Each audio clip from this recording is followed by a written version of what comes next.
What's going on YouTube? So Toyota has a rich history of performance cars, and one of the most iconic is the Toyota Supra. But this chapter is coming to a close with this. This is the 2026 Toyota Supra Mark V Final Edition. There are vague rumors about what comes next, but right now we've got an excellent sports car in front of us and we want to know, is this the performance bargain that you should snag before it's gone? Let's go ahead and find out.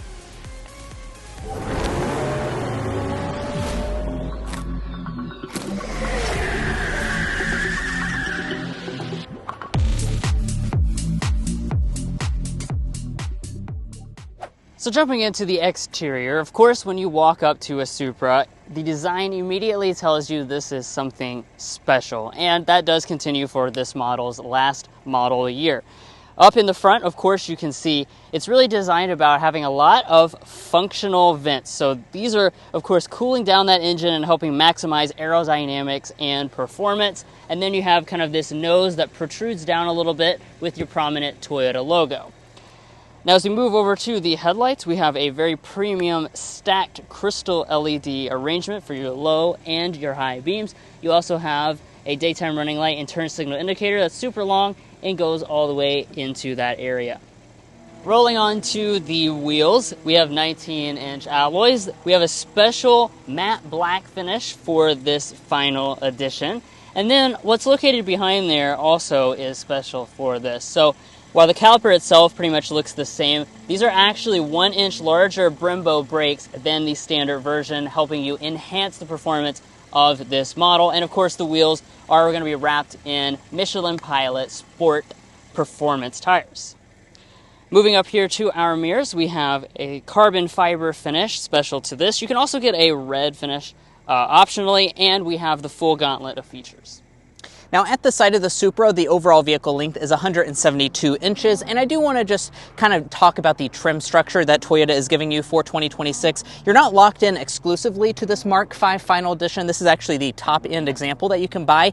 This year you can also get the 3.0 or the 3.0 Premium trim level. Now if you choose the Mark V Final Edition, you can also add a GT4 package, and what that's going to do is add some GR branding here on the side, which looks really cool. It's also going to lock you into two different color options, a matte black or a matte white, and give you a couple special touches throughout the vehicle, like those red mirror caps Drew was just talking about. Now, heading around to the rear, this Supra certainly has aged like a fine wine. This is still a very beautiful sports car.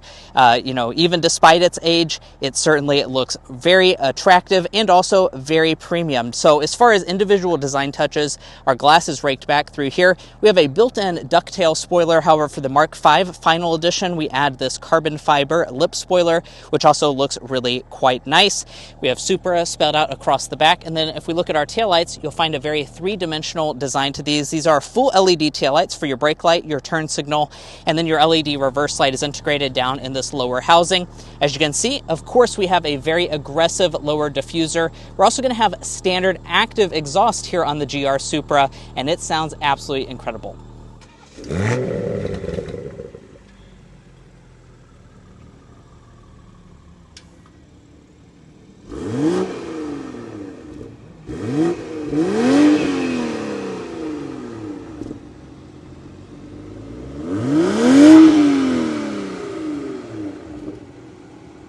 Now, when it comes to safety systems, you're not going to get all of those as standard equipment. There is an available driver's assistance package on this model, and that will include things like adaptive cruise control for the automatic equipped transmission models. But guys, there's quite a bit to talk about on the inside and some special elements for the Mark V Final Edition. But first, if you're new here, we're brothers and we've been reviewing cars since we were 12 and 16. We started young, and since then we've reviewed over 2,000 cars at every price point. And if you want to know about all the latest and greatest rides, then make sure to subscribe to be a part of our Car Confections family. Let's learn a lot and have some fun with all the newest cars. Before we head into the interior, we want to take a second to tell you about Delete Me, a service that deletes your personal data online and is the sponsor of today's video. Your is the key word there because it belongs to you, but there are companies called data brokers that sell your personal data to anyone willing to pay for it. That means your full name, email, home address, health records, your relatives. It's all out there for scammers, spammers, and anyone else to target you. And yes, that even includes car companies too, which is why we use Delete Me. While you may not be aware of this, many car companies are collecting all types of personal data about you every time you get in your vehicle, from your driving habits to social media use and even the places you visit. Delete Me makes it quick and easy to remove information like that, which gives us peace of mind. All you have to do is submit your personal information and Delete Me's experts begin finding and removing it for you. Heading into my privacy dashboard, as you can see, they found over 200 places where my personal information was listed. If you also want to take back control of your online privacy, you can get 20% off Delete Me consumer plans when you go to joindeleteme.com/carconfections and use the promo code carconfections at checkout. That's joindeleteme.com/carconfections and promo code carconfections. Now back to the video. All right, now let's check out the cabin. First, here's our key fob. You've got a standard smart entry system, and there's what the key fob looks like, a little red accenting on the side. Getting inside, just grab behind the handle, it'll unlock the door. It's got the frameless glass. And then let's check out the interior. So there are some special elements for the final edition versus the other trims. And we'll get into those in just a second, but I'll start off by talking about the seats. So this has leather seats. Of course, these are performance bucket seats really across the entire lineup because it is a performance car after all. Definitely like that it has nice thick bolsters on board. Since this is the final edition though, the center section is finished in an Alcantara to give you more grip. And of course, you got your GR branding up there at the top. We also have special red seat belts. And then down here at the seats themselves, you can see they have several ways of adjustment, including adjustable bolsters, and we have memory seats as well. And then I'll let Mason pan over there to the little plaque. There's only going to be 1,300 of the final editions made. So even though it's not exactly serialized, that sticker there is just to kind of commemorate that this is indeed the final edition. And it's going to be a pretty limited version of this model going forward into the future. But let's climb on inside. Closing up the door, we'll look at the rest of the cabin materials. Over here, we have a leather material with the stitching detail. Soft touch plastic all through here. We have the metal for the door handle. And up top, soft touch plastic with stitching details all through here. And down on the lower part, some leatherette. You've got carbon fiber trim going through the center section. And of course, you know, we haven't really mentioned it explicitly, but I'm sure at this point you probably have realized, obviously this is related to BMW. They've done a lot of the work with the interior, so a lot of this is actually familiar to us as 3 Series owners. Let's fire it up.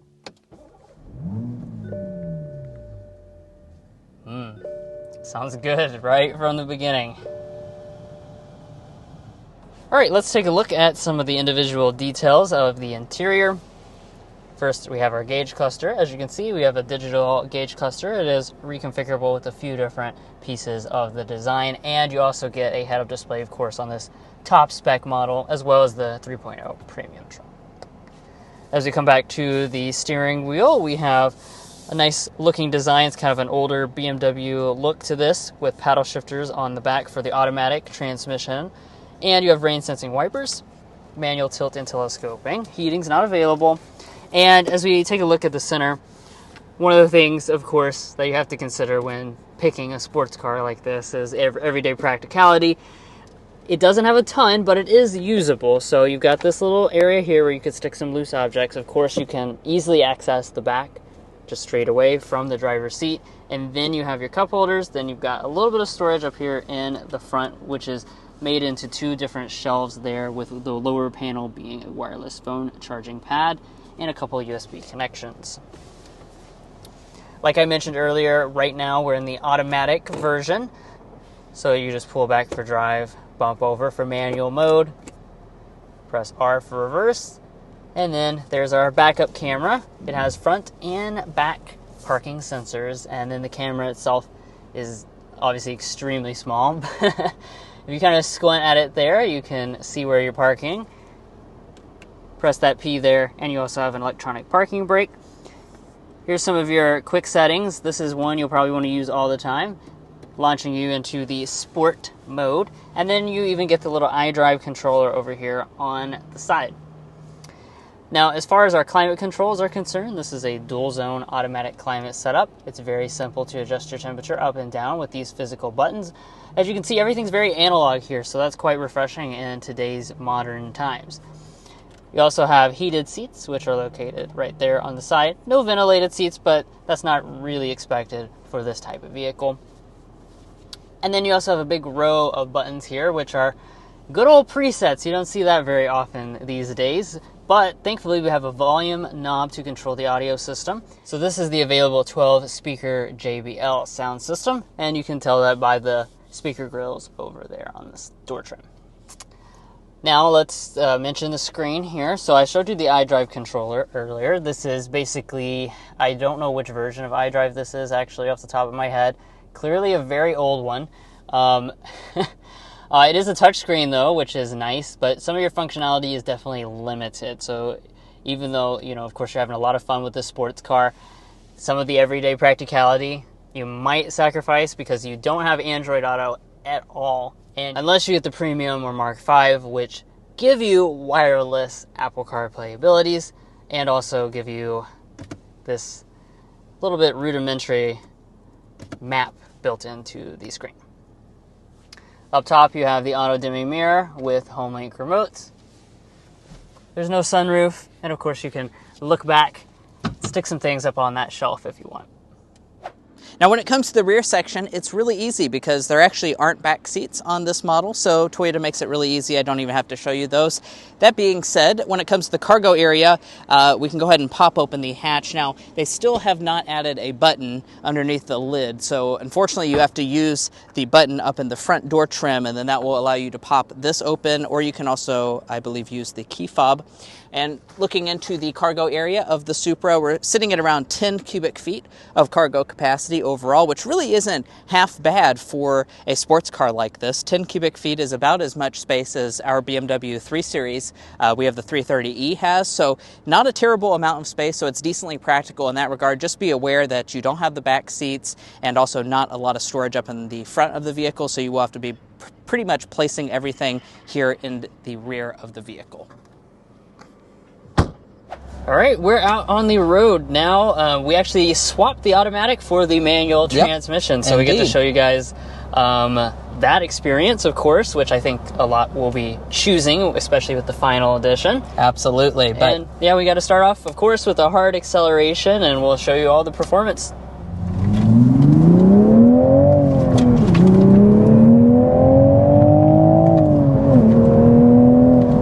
All right.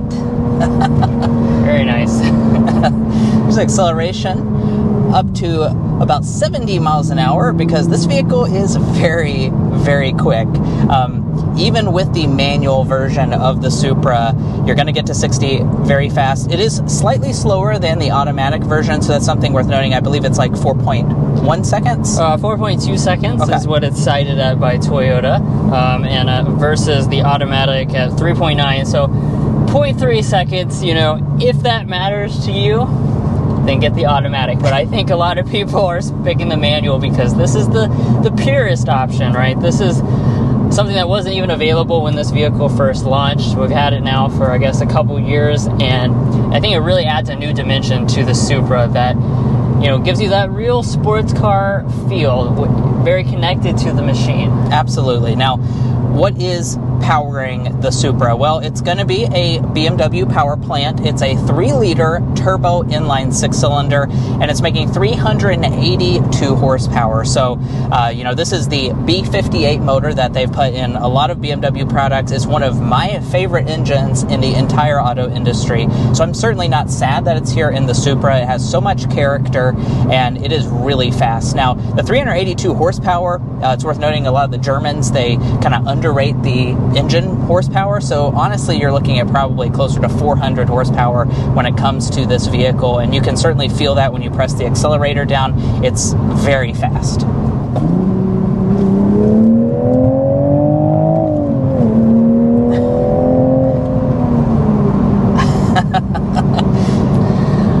I love the sound of that. That just sounds so good. And just, yeah, I mean, the active exhaust does a fantastic job of just making this inline 6-cylinder have so much character. It is really one of the best sounding 6-cylinders that money can buy. You have a lot of pops and burbles with this engine, especially if you're just revving it.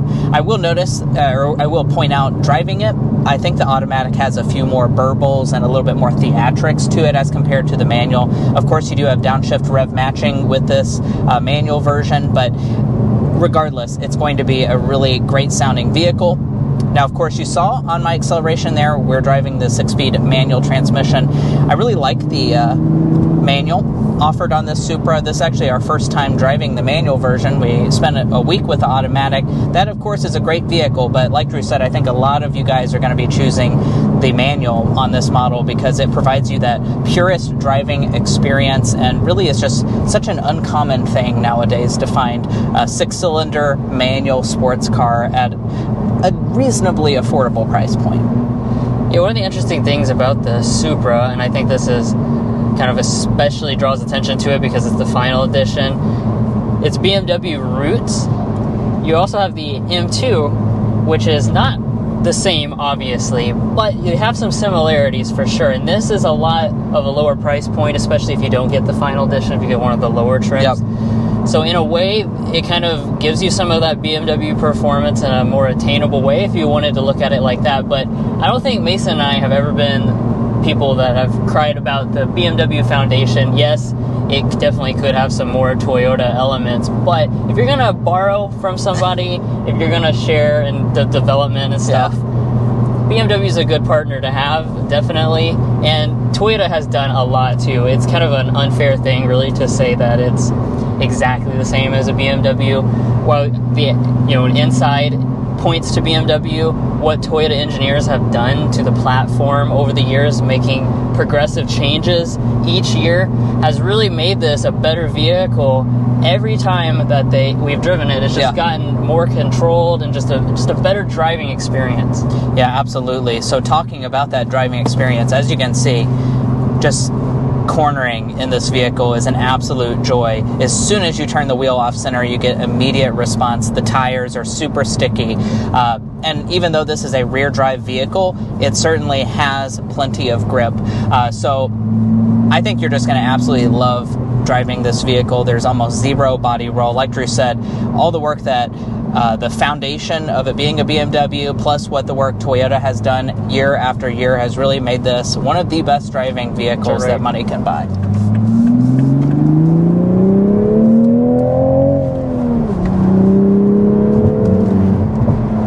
Finally making it out on a little bit of a twisty road here. Very nice. Oh, yeah. Boy. Oh. Yeah, the driving experience of this vehicle, so good. The engine, the noise, the steering, all of it just comes together to make canyon carving like this an absolute joy. I'm definitely going to be sad that there's an Altima up here to ruin my fun here. But hey, they'll probably be going faster than us. Not quite. Just kidding. But big Altima energy. Couldn't help myself. You heard me talk about with the exterior of the vehicle that this actually has 1-inch bigger brake calipers and rotors for the Brembo brakes, and that of course is going to help this final edition brake just a little bit better. It wasn't really anything that we had to complain about previously, but just adding a few special touches to the overall performance. Absolutely.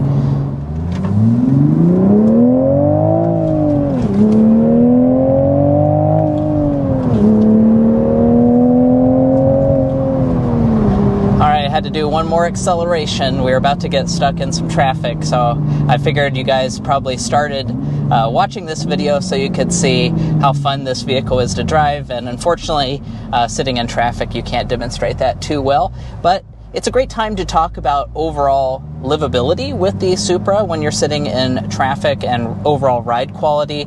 Now, of course, this is a sports car, so it being a sports car means that you're not going to have the best ride. We do have standard adaptive dampers on this model, so if you take it out of sport mode, you will have slightly better ride quality overall, but it's still not going to be, like the most comfortable vehicle ever. It's not really what I would call much of a grand touring vehicle. It's definitely focused mainly on the sports side.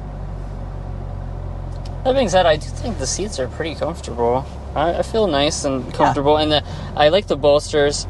They definitely hold me in place nicely. And they are adjustable as well.